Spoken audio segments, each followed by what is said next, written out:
Hi, I'm Stefan, the BMW DIY guy, and do you want to have a remote start in your new Supra? I'll show you how.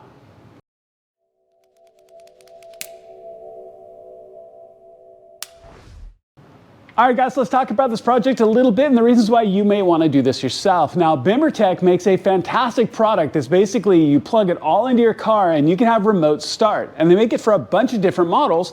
And I got a chance to get hands-on with one of the most beautiful Supras I've ever seen. This is a truly supercar version of the Supra. And the fantastic owner, what he wanted was remote start as well. So we're going to walk through that whole process. Now, a couple of things before you get started. This is not hard, but you have to be careful as we walk through picking out all of the different little pins as we go through that BDC module in the footwell.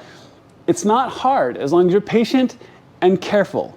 If you get impatient or you pull too hard on a wire and pull one of those pins off, it is possible to fix it, but it's a lot more complicated and it's a little bit harder. So, as long as you take your time, walk your way through every single step, you're going to do great. In addition, I do recommend that you have the Bimmertech guide handy to walk you through it so you can refer to my video and their guides side by side. All right, so let's go ahead and jump in the car because it's definitely not this one.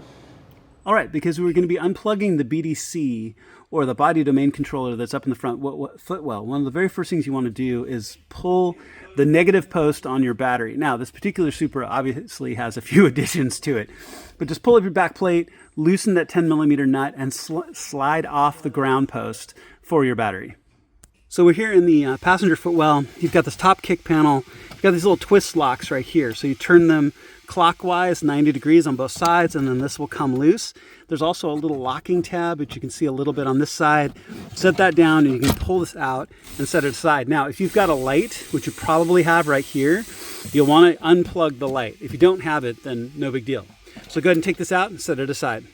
All right, next, so on this side of your footwell is this plastic piece. There are those typical BMW style plastic rivets that sit in here. You just grab it and pull it. And you also get it loose because there's some clips here on this end that you're going to lift this up and away from your center trim piece. If you have to, you can take the door side trim off, but you don't necessarily have to. So go ahead and get a hold of this, take it off, set it aside. So once you have that kick panel off, you can see your BDC or body domain controller here back behind the carpet. Now you're going to want to tuck this carpet back. I frequently will either get something heavy to kind of pin it back. I've even used a straight pick and put it through the carpet. I've taken the floor mat out, put it through the carpet behind to help hold it back. Because what you're going to want to do is you see this white plastic cover over the top. You have a primary wiring harness here that clips on, so you want to take that, lift up and away. And then we're going to want to take the pin out. That's right here. You see a wiring harness with a pin. That's just a plastic expanding rivet right there. Pull that up and out and away because we're going to want to take this cover off. It's got 2 fingers on this side and 2 hooks on the back side. So you lift, pull, and then that cover will come out and away, and we can get to all the plugs of the BDC. Now, don't be daunted by the fact that we've got a little bit of extra things in here.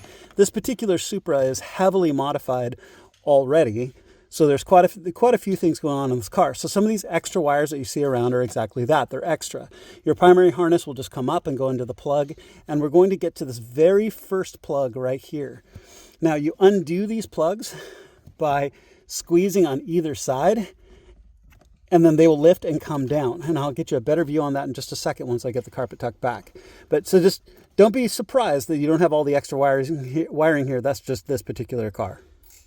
All right, so I've got the carpet pin back, and I've got this top horseshoe collar of pin 2 here loose. Now, when you look at this, at the top of this, there's 2 little squeeze tabs on either side. So you squeeze those tabs and rock the horseshoe collar down into that down position, and then this plug will just back out, just like that.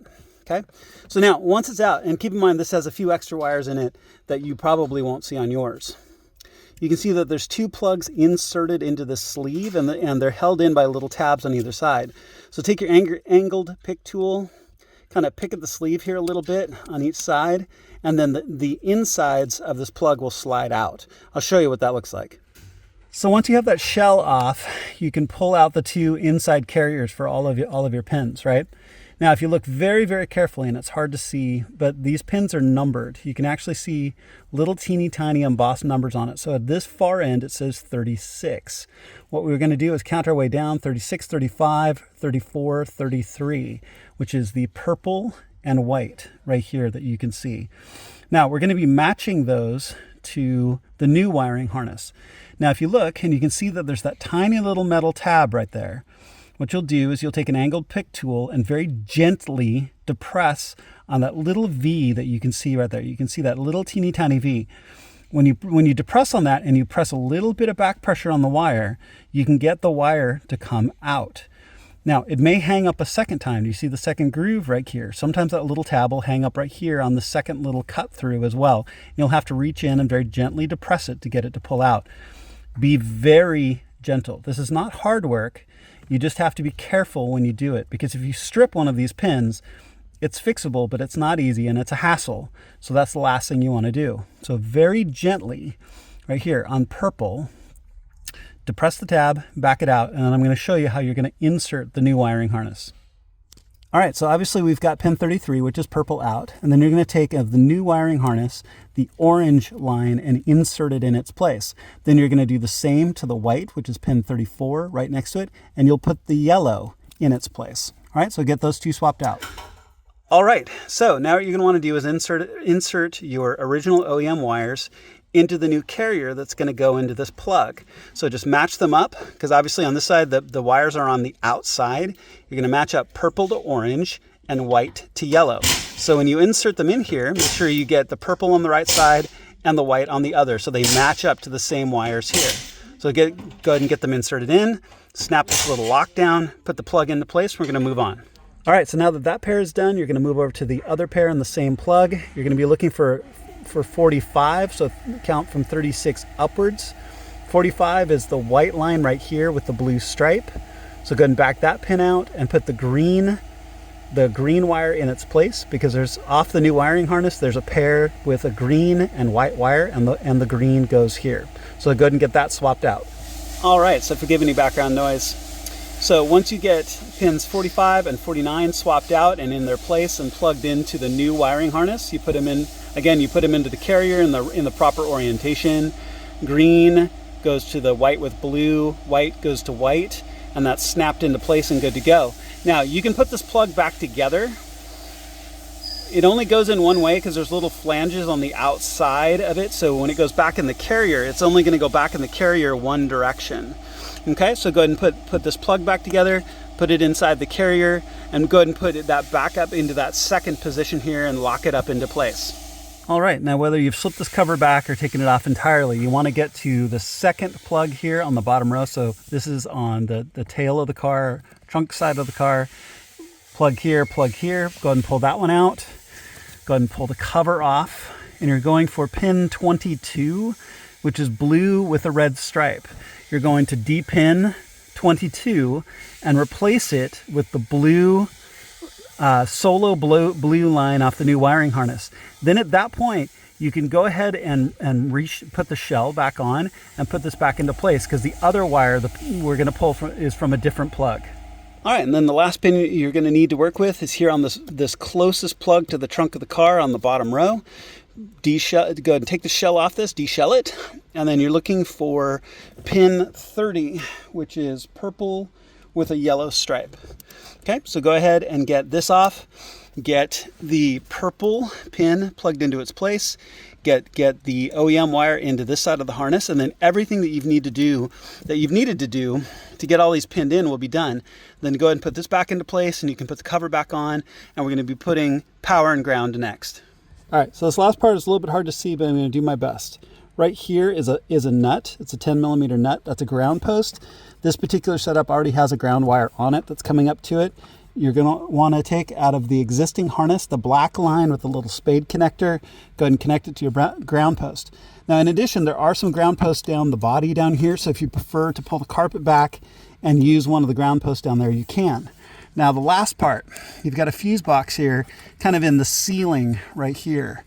If you look at this very top row, got all the way down to the end, the second one in, which in this case is that red fuse right there, it should be a 10, we're gonna back that 10 out, and we're gonna put this plug in replacement. Now, ironically enough, this car already has a couple of these same style fuse plugs, so you can get an idea of what we're looking at. Pull the existing 10 out, and you're gonna put it into the plug like this. So you'll have two fuses together, and you'll plug the new wire in just like this one. So we actually have a great example right here of what it's gonna look like, except down here at this end right here. All right, so go ahead and back that fuse out, put it into the new power plug, and slide it into place right there, and then everything's all plugged in. All right, so away from the car for a little bit. Now we're going to use our donor key fob. Go ahead and pull it apart. You don't need to keep the blade in it, so go ahead and take that out, pull the cover off, and pull the battery out. Find the right sized battery replacement. So in this case, it's going to be the small one that you're going to slot into place here in replacement of the battery. Then go ahead and plug this of the supplied cable from Bimmertech. Go ahead and plug the white plug in here into the battery itself, and then you're going to just align this in place inside the shell, run the cable out through the little notch, and go ahead and put the shell back together and take it back to the car. All right, so once you're back to the car, you can take the main wiring harness and plug it into the control module. It only goes in one place. You can take your key fob module with the black plug. It only goes in one place right here, so go ahead and get that plugged in. There also is a USB port as well. You can also plug in the supplied USB cable if you wish, and then just run an end out here somewhere into the carpet where you can get to it later if you really need to, okay? But at this point, you're all done as far as the wiring. You want to take both of these boxes. I usually put some like 3M double-sided adhesive on the back, and I attach them up high back here behind the carpet where they're not going to be seen or be in the way. So go ahead and take both of these, hide them up, back, and behind, and then you can put the side plastic back on and the kick panel plastic back on, and you're all done with the installation. All right, guys, so you're good to go. So once you have all those panels back on, you get that upper panel back on with those little twist locks, you're good to go. Let's go ahead and back to the trunk and plug your ground wire on your battery back on, and now we can test. All right, guys, back from the garage where we did the install, and there is one thing missing. So if you're asking yourself, we missed testing it. So the reality is I got a chance to test it very, very quickly, making sure that it was working, and I was gonna film the rest, and the owner had to go. I had to respect his time. He needed to take his car and hustle, so I didn't get a chance to film the rest. I apologize. Now you can definitely see that, but it's really two things. It's the start and stop. You press your lock button 3 times with your car all closed up and locked, and it will start on its own. And then you press the trunk button 3 times, and it'll cut off. That's the only thing you missed in the entire process. So thank you to Bimmertech for making such a fantastic product. I love working with their gear, and you should too. I appreciate you watching. Please make sure to click like and subscribe. It makes a huge difference to my channel, and I would truly appreciate it. Thank you so much for watching, and I'll see you on my next video.